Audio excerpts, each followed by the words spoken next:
नमस्कार, स्वागत है आप सभी का हमारी खास पेशकश खबर हटकर में। मैं हूं ऋतु वर्मा। खबरों की भागदौड़ में कुछ ऐसी दिलचस्प, समाज को आईना दिखाने वाली और हम सबका मनोबल बढ़ाने वाली खबरें अक्सर छूट जाती हैं। इसलिए हम ये खास कार्यक्रम आपके लिए लेकर आए हैं। तो चलिए तैयार हो जाइए अगले आधे घंटे तक लीक से हटकर कुछ ऐसी खबरें देखने के लिए। शुरुआत करते हैं सबसे पहले हेडलाइंस के साथ। सूरत के एक जौहरी ने बनाई अयोध्या में निर्माणाधीन राम मंदिर की चांदी की रेप्लिका। 70,000 रुपए से लेकर 5.5 लाख रुपए तक है प्रतिकृतियों की कीमत।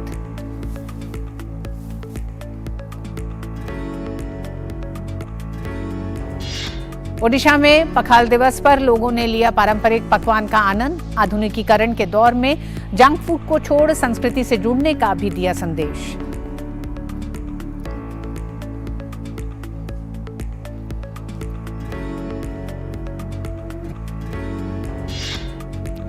जम्मू कश्मीर के लोगों में भी बढ़ रहा है योग पर भरोसा। हेल्थ एंड वेलनेस सेंटर में दी जा रही है योग की ट्रेनिंग। योग महोत्सव में भी लिया भाग।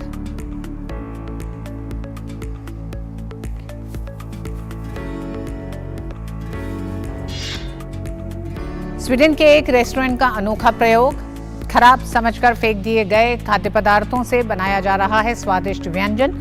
लोगों को भी पसंद आ रहा है खाना।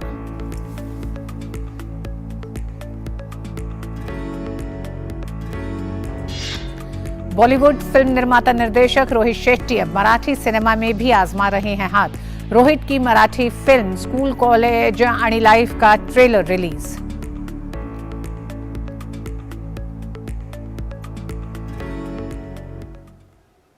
जहां चाह वहां रहा, इस कहावत को सच साबित करती ये खबर देखते हैं।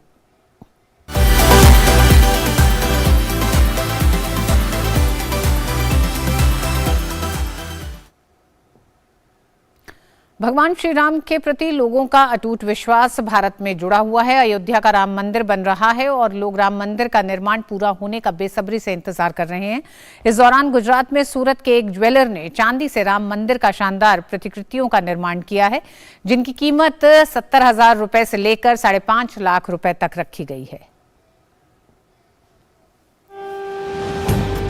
गुजरात में सूरत के दीपक चौकसी नामक एक जौहरी ने अयोध्या के राम मंदिर की शानदार चांदी की प्रतिकृतियां तैयार की हैं। लोग इन प्रतिकृतियों को खूब पसंद कर रहे हैं। लोगों का मानना है कि ये प्रतिकृतियां उन्हें वास्तविक राम मंदिर के दर्शन करने जैसा अनुभव प्रदान करती हैं। राम मंदिर हमारे हिंदी संस्कृति में इतनी अच्छी मान्यता उनको दी गई है और जो अब जाके जो हमारा सपना पूरा हुआ है कि राम मंदिर बन रहा है, उसी को आज हमने सूरत में देखा डी खुशहाल ज्वेलर्स में, जो उसका एकदम एग्जैक्टली सेम कॉपी बनाया गया है। और मुझे इतनी खुशी हो रही है कि ये अलग अलग साइजेस में भी अवेलेबल है और हूबहू एकदम कॉपी जो राम मंदिर अयोध्या में बनने वाली है वो वैसा बनाया गया है। फिलहाल राम मंदिर की 4 अलग अलग चांदी की प्रतिकृतियां बनाई गई हैं, जिनका वजन 650 ग्राम से लेकर 5.5 किलोग्राम तक है। इन जटिल नक्काशीदार प्रतिकृतियों की कीमत 70,000 रुपए से लेकर 5 लाख रुपए से अधिक है। इन अलग अलग चांदी की प्रतिकृतियों को बनाने की प्रक्रिया में लगभग 2 महीने का समय और कई कारीगरों की मेहनत लगी है। जो राम मंदिर की जो चांदी में जो प्रतिकृति बनाई है, इसका जो आइडिया है या जिसको भावना बोल सकते हैं, वो आज से 4 महीने पहले जब मैंने न्यूज़ में पढ़ा कि लोगों ने चांदी और सोने का दान किया है मंदिर की स्थापना में, मंदिर के पाए में रखने के लिए, तो उससे मेरे को लगा कि लोगों को चांदी में मंदिर को देखने की भावना है, बट इतना बड़ा मंदिर चांदी में नहीं बन सकता। तो मैंने सोचा कि इसको एक छोटा सा इसका एक मॉडल बना के हम लोगों के लिए दर्शन के लिए बनाए। जौहरी दीपक चौकसी का कहना है कि अगले साल जब अयोध्या में वास्तविक राम मंदिर दर्शनार्थियों के लिए खुलेगा तो लोग उसके दर्शन कर सकेंगे। हालांकि इस बीच भक्त सूरत में आश्चर्यजनक चांदी की प्रतिकृतियां देख सकते हैं। भारतीय संस्कृति की धरोहर जैसा राम मंदिर, हम उसकी प्रतिकृति सेम सिल्वर में बनाए और वही प्रतिकृति लोगों के समक्ष रखे कि लोग देख पाए उसको कि हमने ये क्या बनाया हुआ है और राम मंदिर अपना कैसा बनने वाला है। तो वो सोच के हमने ये अलग अलग 4 साइज में राम मंदिर का निर्माण किया हुआ है। भगवान श्री राम के प्रति लोगों का अटूट विश्वास भारत में जुड़ा हुआ है। सूरत में बनाई गई राम मंदिर की ये प्रतिकृतियां इसी विश्वास और आस्था की एक झलक है। Bureau report, DD news. और अब कुछ खबरें आपके शहर और आपके गांव की।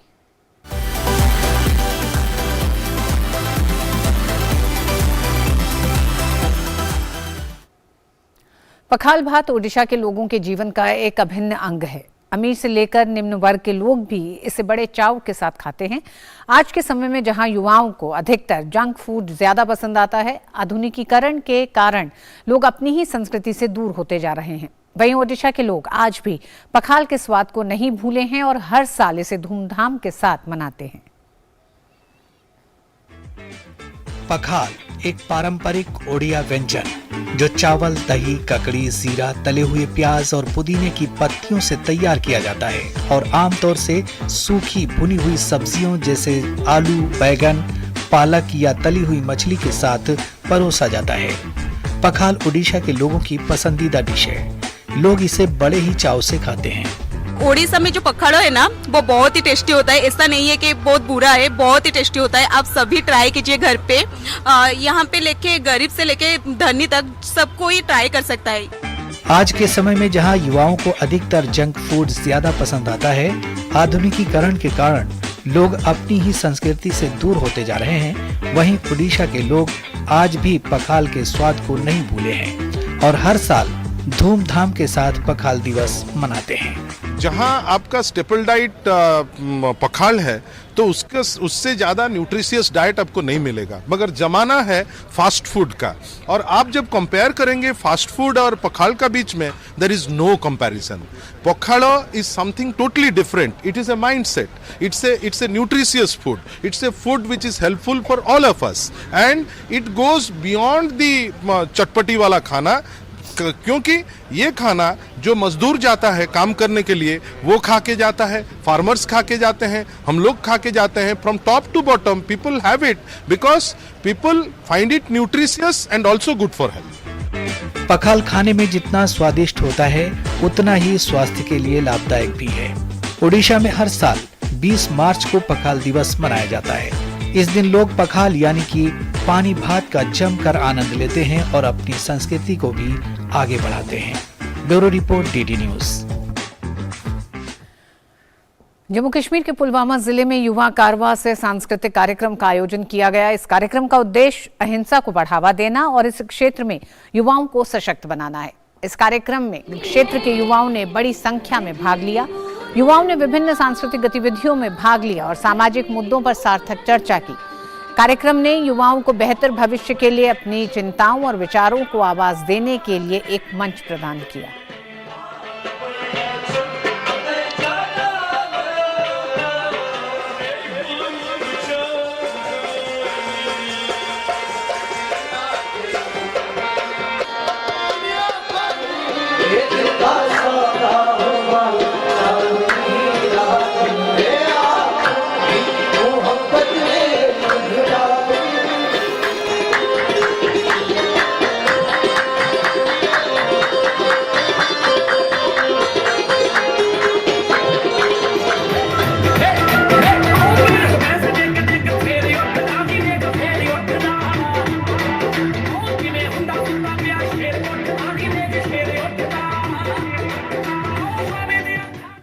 और आइए वक्त है बदलती हुई तस्वीर देखने का।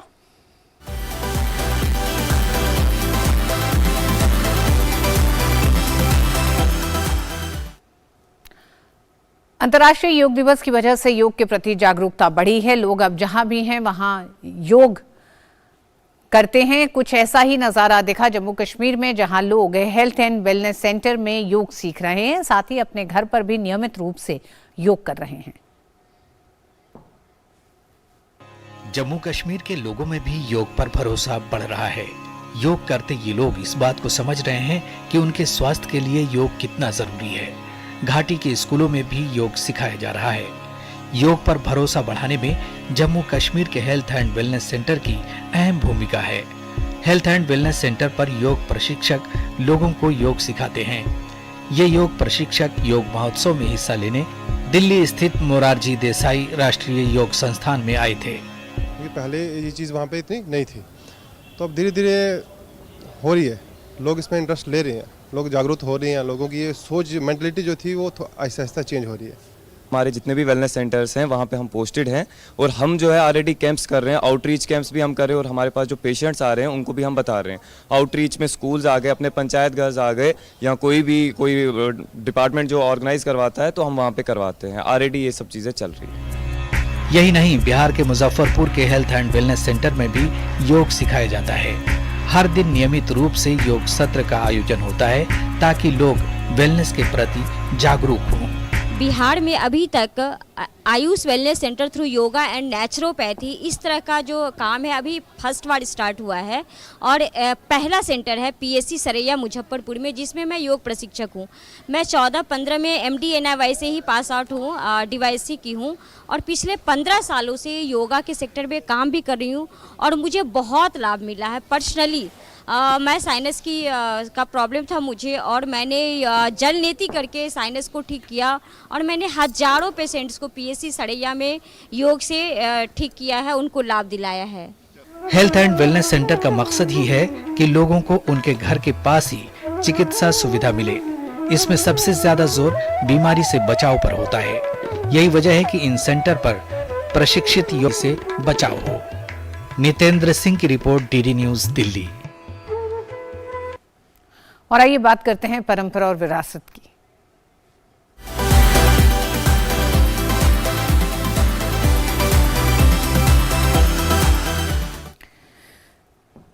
वैसे तो विरासत और अपने देश की धरोहर का ख्याल रखना भारतवासी का काम है, पर इस काम को युवा करते हैं तो समाज में उदाहरण पेश करते हैं। ऐसा ही एक प्रयास वाराणसी के सारनाथ में देखने को मिल रहा है। भोपाल के school of planning and architect के छात्र छात्राओं का, जो देश के विभिन्न राज्यों से हैं। देखिए विरासत के संरक्षण पर यह खास रिपोर्ट। भोपाल एक शहर ऐसा जो धरोहरों के लिए जाना जाता है। वहाँ के ही school of planning and architect के मास्टर्स के कुछ स्टूडेंट्स आए हैं अपने प्रोफेसर के साथ।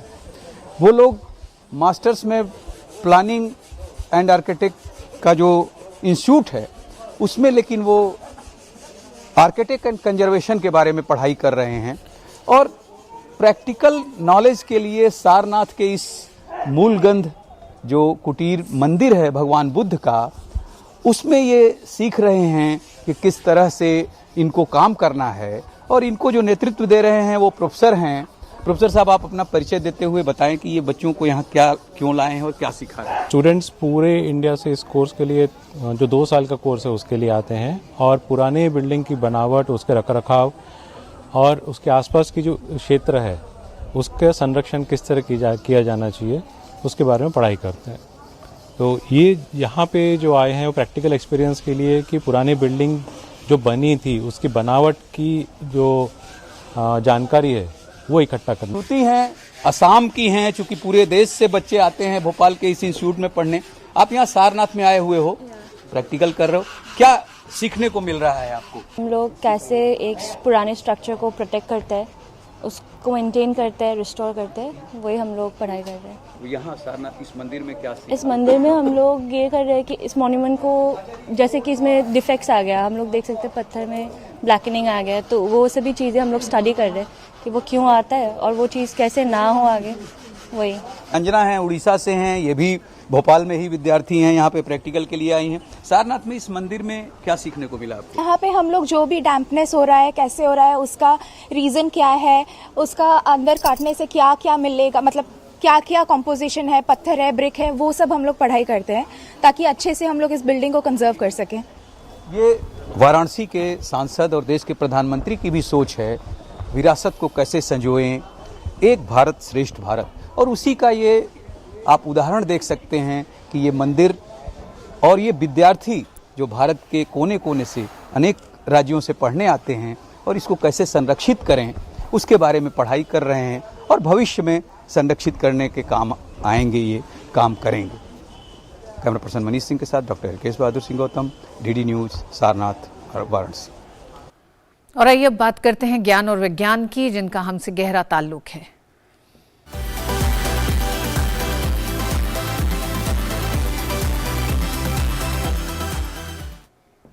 तकनीक के इस दौर में हम हर चीज की तह तक पहुंचना चाहते हैं, जिसके लिए वैज्ञानिक अपनी तरफ से पूरी कोशिश कर रहे हैं, फिर चाहे वो अंतरिक्ष की दुनिया में हो या हमारे पर्यावरण से जुड़े बदलाव के बारे में हो।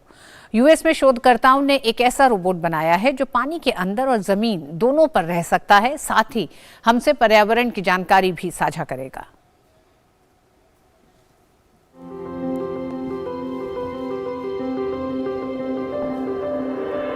यूएस में शोधकर्ताओं ने कछुए से प्रेरित होकर उसके अंगों का इस्तेमाल करके एक एक्विबाइस रोबोट विकसित किया है जो पर्यावरण के आधार पर आकार बदल सकता है। एक्विबाइस रोबोट टर्टल या ART पानी और जमीन पर रहने के लिए पूरी तरह से कछुए से प्रेरणा लेते हैं और पानी में प्रवेश करने से पहले अपने पैरों को फ्लिपर्स में बदल सकते हैं।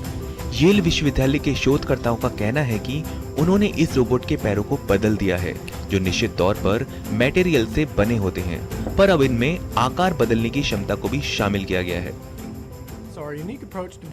हम रोबोट को उसके अंग के आकार को बदलने की अनुमति दे रहे हैं ताकि वो हर तरीके के वातावरण में खुद को ढाल सके और वातावरण के हिसाब से जानकार बन सके। इस तरीके के अलग डिजाइन के रोबोट को गहरे पानी के नीचे के वातावरण को आसानी से समझने और लचीलेपन के साथ नेविगेट करने में मदद करती है, जिससे ये वैज्ञानिकों को रिसर्च करने में काफी सहायता करेगा, क्योंकि ये पानी के नीचे के माहौल के साथ साथ जमीन पर हो रहे बदलाव को समझ सकते हैं। मुझे लगता है कि ये वास्तव में पर्यावरण की निगरानी करने के काम में मदद कर सकता है और हम जैसा सोच रहे हैं अगर वैसा ही हुआ तो ये कमाल होगा। जमीन पर ये रोबोट अपने 4 पैरों का आसानी से इस्तेमाल कर सकता है या फिर जरूरत पड़ने पर अपने पैरों को फ्लिपर्स में बदलकर पानी में भी जा सकता है। ये एकदम हटकर है। ऐसा इस वजह से भी है क्योंकि ये खुद अपना आकार तो बदल ही सकता है, परंतु इसकी निगरानी के लिए एक ऑपरेटर भी है जो इसकी हरकतों पर ध्यान देगा और एक ही रोबोट आपको पानी के अंदर और बाहर दोनों के वातावरण की जानकारी देगा। Bureau report, DD news. और फिलहाल वक्त है ब्रेक का। यस यस मैच में डूब गए और हैंड वॉश भूल गए। Hand wash reminder by a hand ambassador Sachin Tendulkar का हाथ। सेवलॉन स्वस्थ इंडिया मिशन।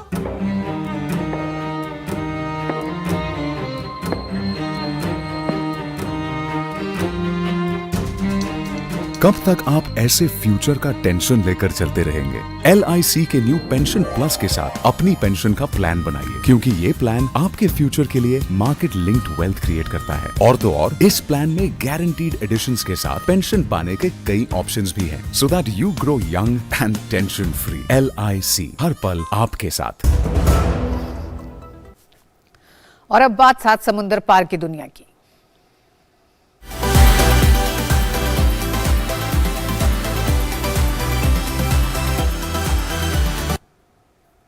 दक्षिणी स्वीडिश शहर के निवासी एलेनोर लिम्ब्लॉम मोहलिन और एरिक एंडरसन खाने को बर्बाद होने से बचाने के अनोखे तरीके का प्रयोग कर रहे हैं। वे स्वीडिश शहर मोल्मो में अपने रेस्टोरेंट में ऐसे सामग्री से व्यंजन बनाते हैं जिसे आमतौर पर खराब समझकर फेंक दिया जाता है। लोगों को यह आइडिया खूब पसंद आ रहा है। दक्षिणी स्वीडिश शहर मल्मो में एक रेस्टोरेंट अनोखा प्रयोग कर रहा है। यहाँ उन चीजों से खाना परोसा जाता है जो फेंके जाने लायक समझी जाती हैं। स्वीडन के इस रेस्टोरेंट में बहुत खास तरह का खाना बनाया जा रहा है। सारी सामग्री वैसी है जिसे फेंकने लायक मानकर अलग कर दिया जाता है। मल्मो शहर में इस रेस्टोरेंट का नाम है स्पिल। यहाँ खाना बनाने के लिए इस्तेमाल होने वाले मांस, सब्जियाँ, फल और अन्य चीजें वो हैं जिन्हें सप्लायर खराब मानकर फेंक देते हैं। हम लोगों को प्रेरित करना चाहते हैं कि आप खराब हुई चीजों का इस्तेमाल कैसे कर सकते हैं। स्पिल के संस्थापकों ने एक बड़े रेस्टोरेंट में नौकरी छोड़कर ये रेस्टोरेंट 2018 में शुरू किया। इस रेस्टोरेंट का मकसद है खाने की बर्बादी रोकना और लोगों को प्रेरित करना कि वे खराब हुई चीजों का इस्तेमाल कैसे कर सकते हैं।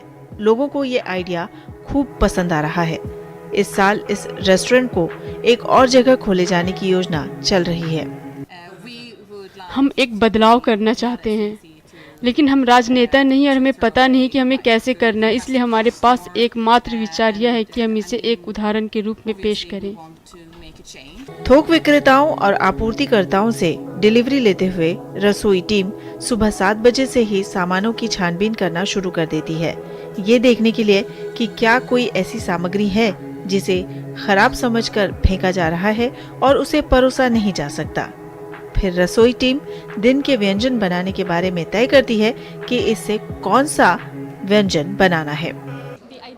मैं हर दिन पर्यावरण के अनुकूल खाने की कोशिश करती हूँ और ये मेरे लिए वास्तव में बहुत अच्छा तरीका है। यूरोपीय संघ की एजेंसी यूरोस्टेट का अनुमान है कि 2020 में करीब 5.7 टन खाना बर्बाद हुआ है, यानी प्रति व्यक्ति लगभग 127 kilo. Bureau report, DD news. और आइए देखते हैं बाइस्कोप से फिल्मी दुनिया में क्या है नया।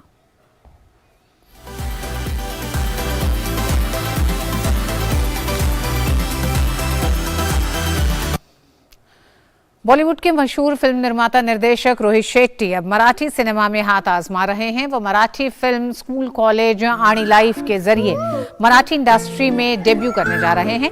रोहित इस फिल्म के प्रोड्यूसर हैं। विहान सूर्यवंशी के निर्देशन में बनी इस फिल्म का ट्रेलर जारी हो गया है। ट्रेलर की शुरुआत स्कूल के दृश्य से होती है। क्लास में बैठकर बच्चे शरारत और मस्ती करते नजर आ रहे हैं। इसके बाद कॉलेज की लाइफ है और एक कॉलेज वाली लव स्टोरी भी है। ये लव स्टोरी किस मोड़ पर जाती है आप ट्रेलर में देख सकते हैं। ट्रेलर में तेजस्वी प्रकाश को रोमांटिक अंदाज में दिखाया गया है। बता दें कि ये तेजस्वी प्रकाश की भी मराठी डेब्यू फिल्म है। तेजस्वी ट्रेलर में बेहद मासूम लग रही हैं।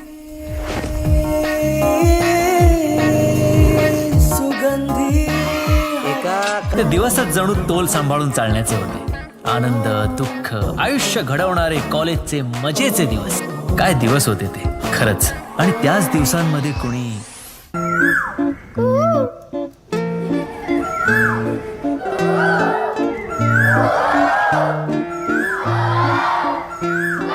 कधीतरी मोठं झाल्यावर अचानक असं लक्षात येतं आपण लहान होतो तेव्हा कसली मज्जा होती राव। जेव्हा कोणी एखाद्याचा जीव घेतो ना तेव्हा तो हे समजायचाच प्रयत्न करत नाही की त्याच्यावर कोणीतरी जीवापाड प्रेम करत असेल। हा आहे निर्वाण, एक असा मुलगा जो सर्वांचाच लाडका होता, एक असा तरुण ज्याच्या मोहात सर्वच होतं। अटकावरून चालू स्पर्धेचे विजेते सुगंधी एका दिवसात जणू तोल सांभाळून चालण्याचे होते। आनंद, दुःख, आयुष्य घडवणारे कॉलेजचे मजेचे दिवस, काय दिवस होते ते खरंच। और खबर अटकर में आज बस इतना ही। मुझे दीजिए अनुमति। डीडी न्यूज पे खबरें जारी हैं। नमस्कार।